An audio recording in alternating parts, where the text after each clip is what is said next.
Polisi adalah sekelompok petugas penegak hukum yang bertanggung jawab untuk menjaga ketertiban, keamanan, dan penegakan hukum dalam suatu wilayah atau komunitas mereka.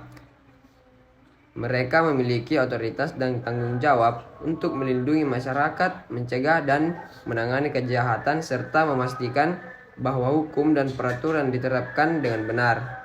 Adapun persyaratan umum untuk menjadi polisi, yang pertama itu warga negara Indonesia. Yang kedua itu beriman dan bertakwa kepada Tuhan Yang Maha Esa. Yang ketiga itu wajib setia kepada Negara Kesatuan Republik Indonesia. Yang keempat itu sehat jasmani dan rohani, yang dibuktikan dengan surat keterangan sehat dari institusi kesehatan. Yang kelima itu berusia paling rendah 18 tahun saat diangkat menjadi anggota Polri.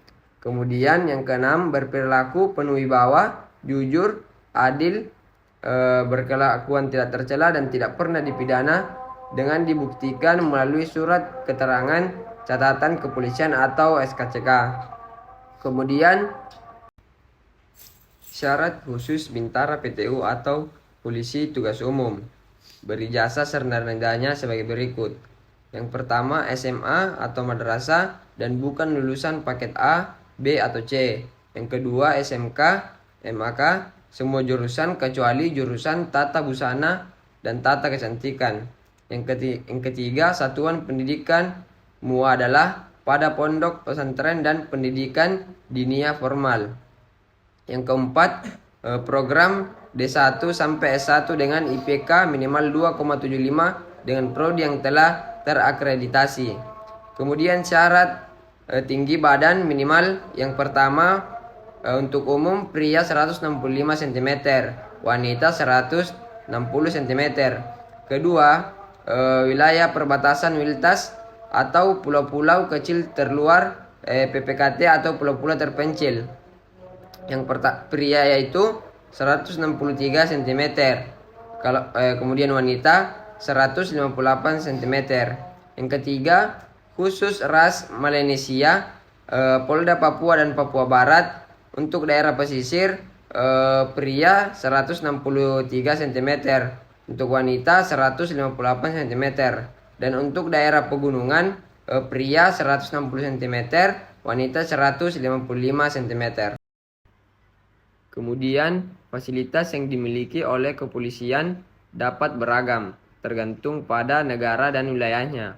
Beberapa fasilitas umum yang dimiliki oleh kepolisian meliputi, yang pertama itu markas polisi atau tempat pusat operasi dan administrasi polisi.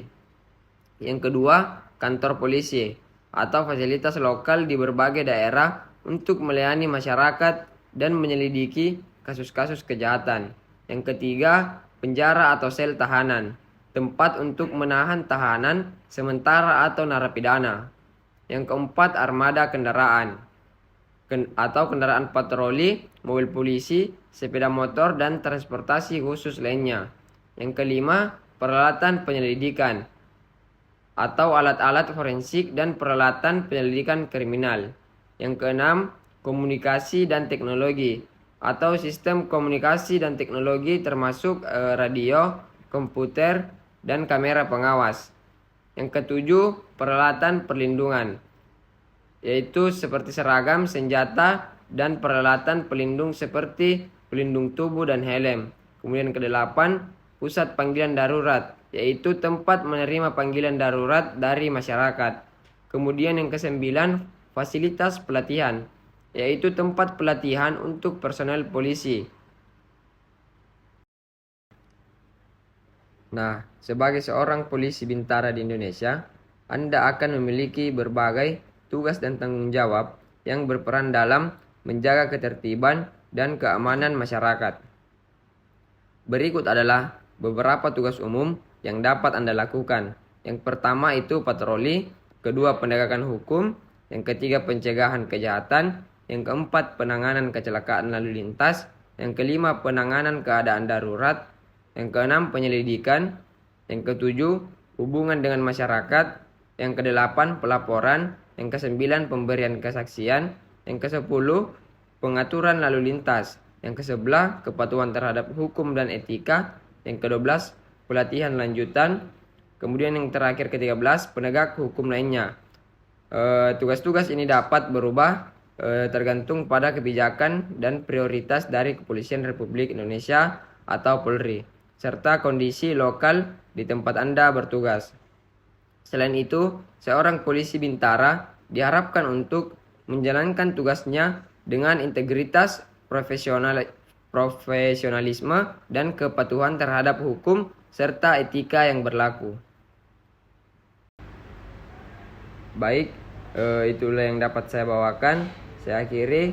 Wabillahi taufiq wal hidayah. Wassalamualaikum warahmatullahi wabarakatuh.